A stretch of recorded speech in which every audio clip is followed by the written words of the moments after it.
Almost every single night for the past few weeks, I have woken up at exactly 3 in the morning. Not 4, not 2, 3. Wide awake, staring at the ceiling, for absolutely no reason I can find. No noise, no bad dream, no full bladder.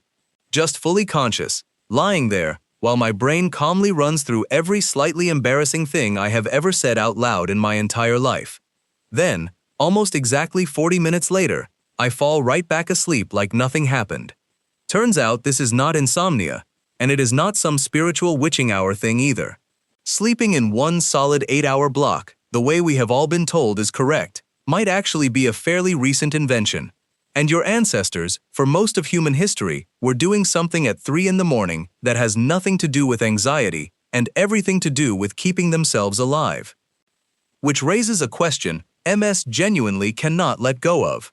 If waking up in the middle of the night used to be completely normal, why does modern life treat it like something is broken in you?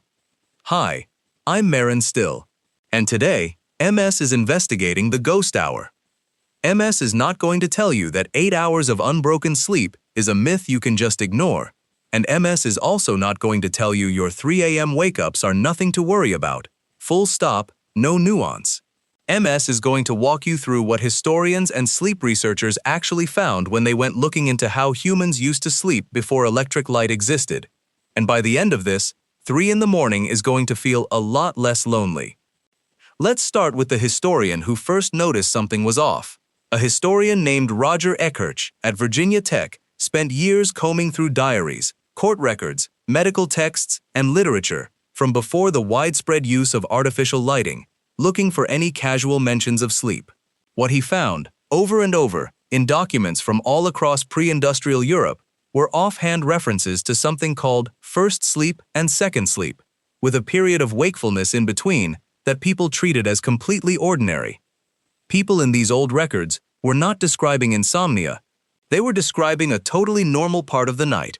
Diaries mention people waking after first sleep to pray, to think, to have quiet conversations with a partner, to tend a fire, or simply to lie there in the dark before drifting into second sleep a while later.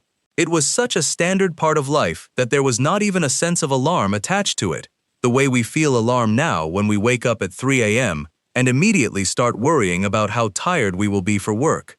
Stay with me. It gets weirder. Ekirch's historical research got a striking scientific confirmation in the early 1990s when a psychiatrist named Thomas Wehr, working at the National Institute of Mental Health, ran an experiment specifically designed to see what human sleep would look like without modern electric light. Wehr had a group of participants spend several weeks in conditions with only about 10 hours of light per day, mimicking the shorter days of a pre-industrial winter, with long stretches of true darkness the rest of the time, the same way humans would have experienced night for most of history. Within just a few weeks, without anyone telling them to, the participants' sleep naturally split into 2 distinct segments. They would fall asleep for around 4 hours, wake up for roughly 1 to 2 hours in a calm, quietly alert state, and then fall back asleep for another 4 hours or so until morning. Wehr's team measured hormone levels during that middle waking period and found something that surprised a lot of sleep scientists at the time.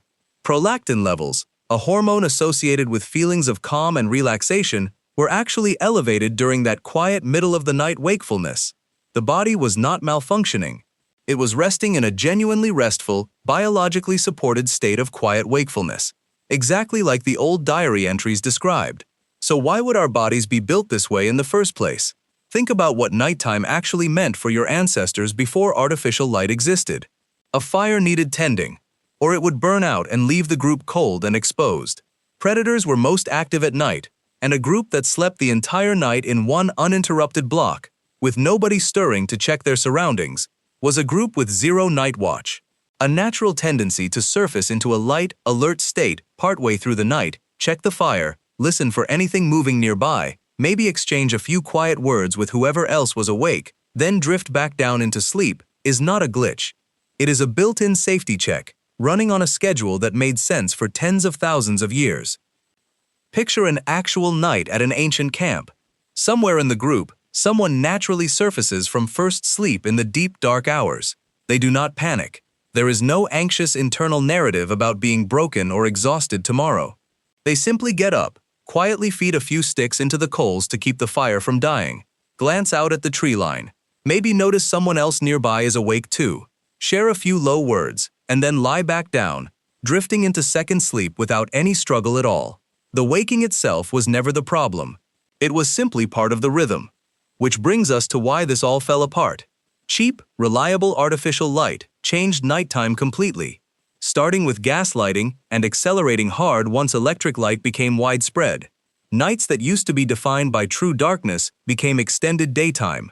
People started staying awake later, compressing the entire sleep period into one continuous block because that block now had to fit around work schedules, streetlights, and eventually screens.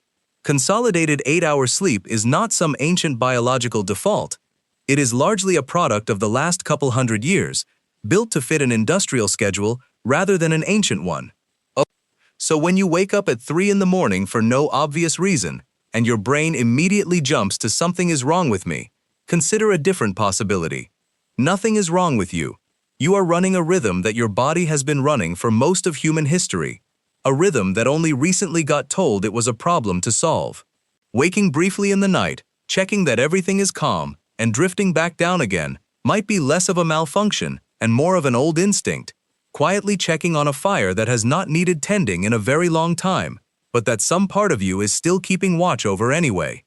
Hi, I'm Marin Still, and now you can never unknow this.